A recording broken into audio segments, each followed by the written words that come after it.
Hello family, breakfast day 9-এ বানিয়ে ফেললাম বাঙালির পছন্দের জলখাবার।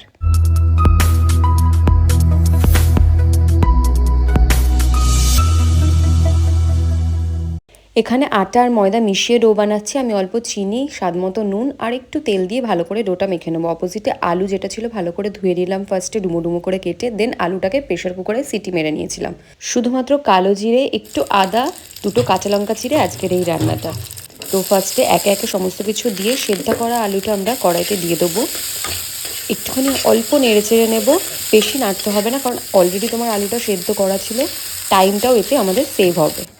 দেন হালকা একটু ভাজার পরে উষ্ণ উষ্ণ গরম জল অল্প একটু দিয়ে দেবো। তোমার যেমন থিকনেস লাগবে সেই হিসেবে তুমি দিয়ে অল্প একটু নেড়ে চেড়ে সামান্য একটুখানি ধনেপাতা দিয়ে দিতে হবে স্বাদ মতো চিনি দিয়ে রেডি হয়ে গেল আমাদের সাদা আলুর তরকারি। দেন যেই লুচির ডোগুলো ছিল সেগুলো একটা একটা করে গরম তেলে ভেজে নেবো। যে কেউ খেতে পারো, খুবই ইজি ওয়েতে দেখানো হয়েছে এবং এতে মশলা থেকে শুরু করে তেলের কোয়ান্টিটি একদম মিনিমাম।